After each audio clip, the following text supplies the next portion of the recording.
విద్య మనిషిని మనిషిగా తీర్చిదిద్దే ఒక అద్భుతమైన సాధనం.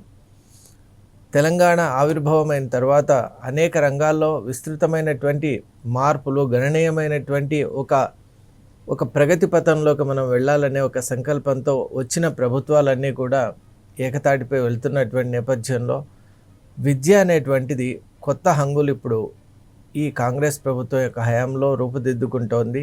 టీపీఎస్, తెలంగాణ పబ్లిక్ స్కూల్ అనే పేరుతో ఈరోజు ముందుకు వస్తున్నటువంటి నేపథ్యంలో ఇది అందరూ కూడా హర్షించదగ్గ ఒక అతిపెద్ద విషయం. ఎందువల్ల అంటే విద్య ప్రధానంగా ఒక మనిషిని సమూలంగా మార్పు తీసుకొని వస్తుంది. కేవలం అతన్నే కాదు, యావత్ కుటుంబం కూడా ఒక అద్భుతమైనటువంటి దశలో ముందుకు వెళ్ళటానికి విద్యకు మించినటువంటి మార్గం మరొకట్లేదు. విద్యావంతులు ఉన్నటువంటి సమాజం ముందుకు ఎదుగుతూ ఉందనడానికి అనేక దేశాలు కూడా తార్కారణం. ముఖ్యంగా అతి చిన్న దేశాలు కూడా విద్యకి ఏ దేశం అయితే ప్రాధాన్యత ఇచ్చిందో ఆ దేశాలు కని విని ఎరగని రీతిలో ముందుకు వెళ్తున్నటువంటి నేపథ్యం కూడా మనం చూస్తున్నాం. మరి ఈ నేపథ్యంలో తెలంగాణ పబ్లిక్ స్కూల్ యొక్క భవితవ్యం ఎలా ఉండబోతుంది, అలాగే ఈ యొక్క స్కూల్స్ వల్ల విద్యారంగం యావత్తు ఏ విధంగా మన రాష్ట్రంలో ఒక కొత్త ఒరవడిని సంతరించుకోబోతుందనే అంశాన్ని ఇప్పుడు మనం పరిశీలన చేద్దాం. విద్యాశాఖ రాష్ట్ర ముఖ్యమంత్రి వర్యులైన రేవంత్ రెడ్డి గారి దగ్గరే ఉన్నటువంటి నేపథ్యంలో అందరూ కూడా ఖచ్చితంగా మంచి ఒక మార్పుల్ని ఎక్స్పెక్ట్ చేశాం. మరి ఈరోజు మనం చూస్తున్నాం తెలంగాణ పబ్లిక్ స్కూల్ అనేటువంటిది అత్యాధునికమైనటువంటి వ్యవస్థతో మనం ముందుకు వచ్చినటువంటి స్కూల్. మొట్టమొదటి స్కూల్గా రంగారెడ్డి జిల్లాలోని ఆరుట్లలో ప్రారంభమైంది. మరి ఇదొక నవశకానికి, ఒక కొత్త విద్యా శకానికి ఇదొక ఆరంభంగా మనం అందరూ కూడా గమనించవచ్చు. మరి డిజిటల్ క్లాస్ రూమ్స్, అలాగే సైంటిఫిక్ ఎక్విప్మెంట్, మామూలుగా మన పాత స్కూళ్ళల్లో చూసినట్టయితే పేరుకు మాత్రమే ల్యాబ్స్, కానీ అక్కడ ఒక ఎక్విప్మెంట్ ఉండదు, అలాగే అక్కడ కావాల్సిన కెమికల్స్ ఉండవు, అలాగే ఉన్నవి కూడా ఎప్పటివో ఉంటాయి కాబట్టి అవి అందుబాటులో ఉండవు. అందుబాటులోకి తీసుకొచ్చినా కూడా అవి పనిచేసేవి చాలా తక్కువగా ఉంటాయి. మరి ఈ నేపథ్యంలో సైంటిఫిక్ డెవలప్మెంట్ అనేటువంటిది మనకు కావాలి అంటే hands on experience is very important. మనకు ఎక్విప్మెంట్స్ ఉండాలి, వాటి యొక్క నాణ్యత బాగుండాలి, అలాగే వీటన్నిటికీ కాంప్లిమెంటరీగా state of the art libraries చాలా ముఖ్యం.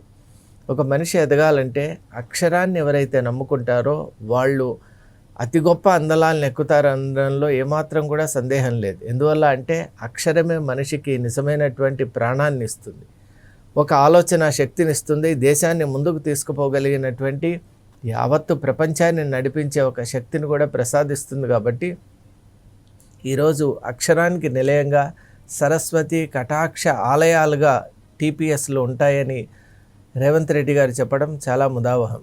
మరి ఈ సందర్భంలో digital state of the art టెక్నాలజీతో ఉన్నటువంటి class rooms, digital class rooms యొక్క ప్రత్యేకత ఏంటి అంటే మనం మామూలుగా ఏదైనా ఒక అంశాన్ని మన మాస్టర్ చెప్పినప్పుడు వింటాం, మనకు తోచిన విధంగా దాని యొక్క రూపకల్పన చేసుకుంటాం. పుస్తకాల్లో ఇచ్చినటువంటి ఆ చిత్రాల్ని మనం గమనించి దానికి సంబంధించినటువంటి ఒక ఐడియా మనకు వస్తుంది. కానీ ఇప్పుడున్నటువంటి విద్యా విధానం చాలా భిన్నంగా ఉంది. కార్పొరేట్ విద్యా సంస్థలు డిజిటల్ క్లాస్ రూమ్స్ను ప్రవేశపెట్టాయి. సపోజ్ మన హ్యూమన్ బాడీ గురించి ఒక లెసన్ ఉందనుకోండి, దాన్ని స్టడీ చేయాలి అంటే కేవలం మనిషిలో ఉన్నటువంటి ముఖ్యమైనటువంటి ఈ శరీర భాగాల్ని, అలాగే అక్కడ ఉన్నటువంటి ఆ బ్లడ్ కానివ్వండి, మిగతా ఇంపార్టెంట్ కాన్స్టిట్యూయెంట్స్ను మనం మామూలుగా చెప్తూ ఉంటాం. కానీ ఇప్పుడు డిజిటల్ క్లాస్ రూమ్స్లో చూసినట్టయితే ఎగ్జాక్ట్గా how that blood flow is happening, అలాగే అక్కడ ఉన్నటువంటి ఆర్గాన్స్ ఎలా ఇంటర్ కనెక్టెడ్గా ఉంటాయి, హోల్ సిస్టమ్ ఎలా హోలిస్టిక్గా పనిచేస్తుంది అనేటువంటిది అక్కడ మనం చూడవచ్చు. విజువలిస్టిక్గా ఎప్పుడైతే ఒక విద్యార్థి ఆ విషయాన్ని కనుక చూస్తాడో కాన్సెప్ట్ చాలా ఈజీగా అర్థమవుతుంది. అలాగే కొత్తగా సృజనాత్మకంగా ఆలోచించగలిగే శక్తి కూడా పెరుగుతుంది. కాబట్టి ఈ రోజుల్లో audio visual class rooms, digital class rooms అనేవి చాలా ముఖ్యంగా ఉన్నాయి. అలాగే వీటిలో ఉన్నటువంటి ఫీచర్స్ అన్నీ కూడా ఇంతవరకు కార్పొరేట్ విద్య ఎవరికైతే అందుబాటులో ఉంటుందో వాళ్ళకు మాత్రమే ఈ ఫెసిలిటీస్ ఉండేది. ఇప్పుడు కొత్తగా తెలంగాణ రాష్ట్ర ప్రభుత్వం ఒక అద్భుతమైన నిర్ణయంతో కేవలం కార్పొరేట్ విద్యను పొందగలిగిన వాళ్ళు మాత్రమే కాకుండా ప్రతి ఒక్కరికి కూడా ఇటువంటి ఉన్నతమైన నాణ్యమైనటువంటి విద్య అందుబాటులో ఉండాలనేటువంటి ఉద్దేశంతో తెలంగాణ పబ్లిక్ స్కూల్స్ అని దాదాపు 100 స్కూల్స్ వరకు ప్లాన్ చేశారు.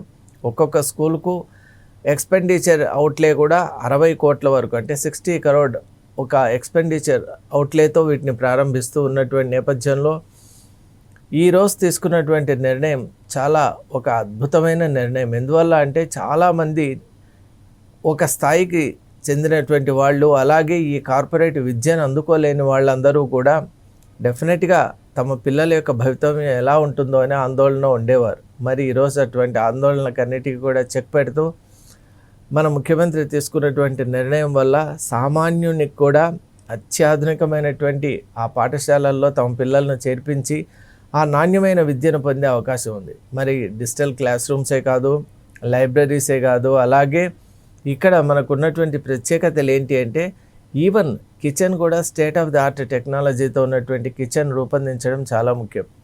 నాణ్యత కలిగినటువంటి ఆహారం, అలాగే పౌష్టికమైనటువంటి ఆహారంతోనే విద్యార్థుల్లో వాళ్ళ ఆలోచన శక్తికి తగినటువంటి ఎనర్జీ లెవెల్స్ వాళ్ళకి కావాలి. కాబట్టి బ్యాలెన్స్డ్ డైట్ అనేది రావాలి. మరి ఇప్పుడు అల్పాహారంతో పాటు మిడ్ డే మీల్, అలాగే ఈవినింగ్ స్నాక్స్ అనేటువంటి ఒక ఇంటిగ్రేటెడ్ ప్రోగ్రామ్తో ముందుకు వచ్చినటువంటి నేపథ్యంలో ఇది చాలా హర్షించదగ్గ అంశం. అలాగే కేవలం విద్య మీద మాత్రమే ఫోకస్ కాకుండా సాంస్కృతిక అంశాలు, కళాత్మకమైనటువంటిది, మన తెలంగాణ చరిత్రను ప్రతిబింబింపజేసేటువంటి అనేక అంశాలు, అలాగే క్రీడలు, ముఖ్యంగా క్రీడలు అనేటువంటిది మనిషికి వ్యక్తిత్వ వికాసానికి చాలా ముఖ్యం. కాబట్టి క్రీడలపై కూడా, అంటే ఇప్పుడు మనం అక్కడ ఉన్నటువంటి మోడల్ స్కూల్లో ఉన్నటువంటి ప్లే గ్రౌండ్స్ని చూస్తే కూడా అనేక స్పోర్ట్స్ను అక్కడ ఎంకరేజ్ చేసే విధానంగా అద్భుతమైన ప్లే గ్రౌండ్స్ మనకు అక్కడ కనిపిస్తున్నాయి. కాబట్టి అవి చాలా ఇన్వైటింగ్గా ఉన్నాయి, వెల్కమింగ్గా ఉన్నందువల్ల విద్యార్థులు కూడా ఆ ప్లే గ్రౌండ్స్ను వినియోగించుకొని చక్కగా క్రీడల్లో కూడా రాణించేటువంటి అవకాశం ఉంది. ఈరోజు మనం చూస్తున్నాం, క్రీడల ద్వారా కూడా దేశం యొక్క ఔన్నత్యం పెరగటానికి ఎంతో ఆస్కారం ఉన్నటువంటి నేపథ్యంలో బోత్ అవుట్డోర్ అండ్ ఇండోర్, ఇప్పుడు అవుట్డోర్ గేమ్స్ అయినటువంటి క్రికెట్, అలాగే ఫుట్బాల్, ఖోఖో ఇలాంటి గేమ్స్, అలాగే ఇండోర్ గేమ్స్ అయినటువంటి టేబుల్ టెన్నిస్ కానివ్వండి, అలాగే చెస్ కానివ్వండి, ఇవన్నీ కూడా రూపొందించడం వల్ల కాంప్లిమెంటరీగా, అంటే ఒక విద్యార్థి యొక్క గ్రోత్ ఎలా ఉంటుందంటే ఫిజికల్, మెంటల్, ఈ రెండు రకాలైనటువంటి కాంప్లిమెంటరీగా ఉండే విద్య అనేటువంటిది మనకు అవసరం. మరి అటువంటి ఇప్పుడు విద్యా కమిషనర్గా ఉన్నటువంటి ఆకునూరి మురళి గారి యొక్క సారథ్యంలో ఈ రెండిటి అంశాలను బ్యాలెన్స్డ్గా ముందుకు తీసుకొని పోవాలన్నటువంటి విధానాన్ని రాష్ట్ర ప్రభుత్వం అంగీకరించి ఈరోజు మనం చూస్తున్నాం ఆ ఫలితాన్ని కూడా.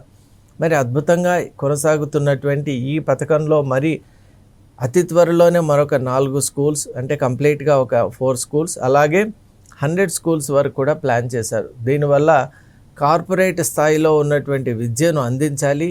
మరి ఒక ముఖ్యమైన ఉద్దేశం ఏంటి అంటే ఒకే క్యాంపస్లో నర్సరీ నుండి ఇంటర్మీడియట్ వరకు, అంటే దాదాపు నర్సరీ, ఎల్కేజీ, యూకేజీ, అక్కడి నుంచి ఇక ఈ ప్రైమరీ, అలాగే secondary and higher secondary complete ఒక ప్యాకేజ్ లాగా ఉంటుంది విద్యా విధానం.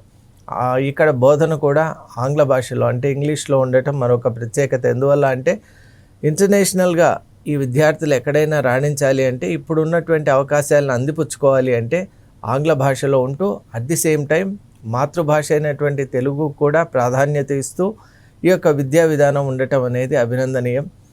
ముఖ్యంగా మనం ఈ అంశాన్ని ఈరోజు చర్చించుకునేటప్పుడు మరొక కోణం కూడా మనం చూడాలి. అదేంటి అంటే ఇప్పుడు కార్పొరేట్ స్థాయికి ధీటుగా మన యొక్క విద్యా సంస్థలను మనం నెలకొల్పుకుంటూ ఉన్నాం. అది చాలా బాగుంది. ఈరోజు ఫండింగ్ కూడా మనం చూస్తున్నాం. దాదాపు 27,000 కోట్లతో ఈ యొక్క మేము విద్యా సంస్థలకన్నిటికి కూడా ఫండింగ్ చేస్తున్నామని ప్రభుత్వం చెప్తోంది. మరి ఇదంతా బాగుంది, కానీ విద్యాశాఖకు నిజంగా మనం మేలు చేయాలి అంటే కొన్ని రకాలైనటువంటి ఆలోచనలు కూడా మనం చేయాలి. ఈరోజు టీపీఎస్ రావడం అనేటువంటిది ఒక మైలురాయిగా మనం చెప్పుకోవచ్చు. ఎందువల్ల అంటే ఇది ఒక సరికొత్త ఒరవడి, అలాగే విద్యారంగాన్ని ముందుకు తీసుకువెళ్ళే మార్గంలో ఇది ఒక ప్రధానమైనటువంటి భూమికను పోషిస్తుంది అనడంలో ఏమాత్రం సందేహం లేదు. అలాగే గురుకుల పాఠశాలలు, ఇప్పటి వరకు ఉన్నటువంటి రకరకాల పాఠశాలలు, ముఖ్యంగా బ్లైండ్ స్కూల్స్ గురించి కూడా మనం ఆలోచన చేయాలి. ఎందువల్ల అంటే అక్కడ ఉన్నటువంటి వ్యవస్థలు కొన్ని ఇంకా కూడా ఈనాటికి కూడా చాలా ఆందోళనకరంగా ఉన్నాయి. మరి వాళ్ళకు సంబంధించినటువంటిది, అలాగే ఫిజికలీ ఛాలెంజ్డ్ పీపుల్కు సంబంధించినటువంటి ఆ విద్యా బోధన సంస్థలు, వాటన్నిటిలో కూడా సరైన నాణ్యత, అలాగే పౌష్టిక ఆహారం ఇవ్వటం లేదు. రెక్లెస్నెస్, అంటే మనల్ని ఎవరు ఏం అనర్లేనటువంటి ఒక రకమైనటువంటి ఒక ధీమాతో ఉన్నటువంటి ఆ సంస్థల్లో ఉన్నటువంటి స్టాఫ్ కూడా ప్రభుత్వం చాలా గట్టిగా వాళ్ళపై చర్యలు తీసుకుంటామనేటువంటి ఒక భయాన్ని కలిగించాలి. విద్యార్థుల విషయంలో రాజీ పడకుండా ప్రభుత్వం ముందుకు రావాలి. ఇది ఏ ప్రభుత్వమైనా. ఇప్పుడు మనం ఎందువల్ల అంటే ప్రభుత్వాలు ఇక్కడ మనకు ముఖ్యం కాదు, ఇక్కడ మనకు పిల్లల యొక్క భవిష్యత్తు ముఖ్యం. కాబట్టి ఏ ప్రభుత్వం వాళ్లకు మంచి చేస్తుందో ఖచ్చితంగా ప్రజలు గుర్తుపెట్టుకుంటారు. కాబట్టి ప్రభుత్వాలు ముందుకు రావాలి. మరొక ముఖ్యమైన అంశం ఏమిటి అంటే ప్రభుత్వాలు తీసుకునేటువంటి నిర్ణయాలు ఈరోజు మొదలు పెట్టడంతో మాత్రమే సరిపోకుండా కొనసాగించడం అనేటువంటిది చాలా ముఖ్యం. ఈరోజు ఇంత అద్భుతంగా పాఠశాలను నిర్మించుకున్నాం, ప్రారంభం చేసుకున్నాం. కాబట్టి ఈ కొనసాగింపు కార్యక్రమం కూడా అలాగే ఉండాలి. ఎందువల్ల అంటే ఫండింగ్లో ఎక్కడా లోపం ఉండరాదు. అలాగే సంవత్సరాలు మారుతూ ఉన్నా కూడా నాణ్యత పెరగాలే కానీ తగ్గేటువంటి ఒక గ్రాఫ్ అనేది మనం చూడరాదు. అలాగే విద్యార్థుల విషయంలో ఈరోజు మనం తీసుకున్న నిర్ణయాలు ఏవైతే ఉన్నాయో వాటిని సజావుగా కొనసాగడానికి కొన్ని ఆటంకాలు అనేవి తప్పక వస్తాయి. మరి వాటిని కూడా అధిగమించడానికి కూడా కొన్ని ఫ్రేమ్వర్క్స్ మన దగ్గర ఉండాలి. అలాగే ఫ్యూచరిస్టిక్గా ఉంటూ ఇటువంటి విద్యా సంస్థల్లోనే ఇప్పుడు ఐఐటి కానివ్వండి, నీట్ ఎగ్జామ్ కానివ్వండి, అటువంటి ప్రధానమైనటువంటి ఎగ్జామ్స్కి సంబంధించిన కోచింగ్ కూడా ఇక్కడ ఇచ్చేటువంటి ఏర్పాట్లు కూడా ఇక్కడ చేస్తే అది ఇంకా ఈ విద్యార్థులకు ఉపయుక్తంగా ఉంటుంది. ఎందువల్ల అంటే 10th తర్వాత నెక్స్ట్ కాలేజీ, ఆ తర్వాత ఇప్పుడు వాళ్ళు వెళ్ళే ప్రొఫెషనల్ కోర్సెస్కు సంబంధించినటువంటి ఆ ఎంట్రన్స్ ఎగ్జామ్కు ప్రిపరేషన్ చాలా అవసరం. మరి వాటికి కూడా సంబంధితమైనటువంటి ఆ కోచింగ్ సెంటర్స్ కూడా ఇక్కడ అనుబంధంగా ఉంచితే మరింత ఈ యొక్క టీపీఎస్ యొక్క మౌలికమైనటువంటి మూలమైనటువంటి ఉద్దేశం ఏదైతే ఉందో అది తప్పక నెరవేరుతుంది. మనం ప్రారంభించుకున్నటువంటి ఈ విద్య ఒక ఒరవడి, ఈ రెవల్యూషన్ ఏదైతే ఉందో దాన్ని కొనసాగించడానికి ప్రతి ఒక్కరూ కూడా తమ వంతు కృషి చేయాలి. ఎందువల్ల అంటే మనం ఈరోజు ఏ పిల్లల కోసం అయితే తాపత్రయపడుతున్నామో వాళ్లే రేపొద్దున మన తెలంగాణ అస్తిత్వాన్ని, చారిత్రక నేపథ్యాన్ని, అలాగే తెలంగాణ యొక్క భవితవ్యాన్ని ముందుకు తీసుకొని వెళ్ళేటువంటి బాధ్యత వాళ్ళకు ఉంది. కాబట్టి దానికి సరి అయినటువంటి పౌరులుగా తీర్చిదిద్దేటువంటి ప్రయత్నం ప్రతి ఒక్కరూ కూడా చేయాలి. కాబట్టి ఈరోజు రాష్ట్ర ప్రభుత్వం తీసుకున్నటువంటి ఈ అద్భుతమైన నిర్ణయాన్ని, అమలు చేసినటువంటి ఈ నిర్ణయాన్ని అభినందిస్తూ, ఈ నిర్ణయం ఏదైతే రాష్ట్ర ప్రభుత్వం హోల్ హార్టెడ్గా తీసుకొని ఈ స్కూల్స్ను ఒక అద్భుతమైన ప్రక్రియగా ప్రారంభం చేయాలి అని సంకల్పం చేసిందో ఆ సంకల్పం కొనసాగేటట్టు చర్యలు తీసుకోవాలి. ఇది కలకాలం కూడా విద్యార్థుల పట్ల ఒక లైట్ హౌస్ లాగా, అంటే నాలెడ్జ్ హౌసెస్ లాగా ఇవంతా ఉంటూ ఈ విద్యా సంస్థల నుంచి అత్యుత్తమమైనటువంటి పౌరులు బయటికి రావాలి. నెక్స్ట్ జనరేషన్కు సంబంధించినటువంటి ఉన్నతమైన విద్యా ప్రమాణాలతో విద్యార్థులు ఈ యొక్క సరస్వతి కటాక్షానికి సంబంధించిన ఆలయం అని మన ముఖ్యమంత్రి గారు పేర్కొన్నారు. కాబట్టి అటువంటి ఆలయాల నుంచి బయటికి రావాలి. దేశం అలాగే ప్రపంచం యొక్క ఉన్నతికి వారందరూ కూడా పాటుపడేటట్టు, అలాగే తోడ్పడేటట్టు ఉండాలి అని ఆశిస్తూ ఉన్నాను. Thank you.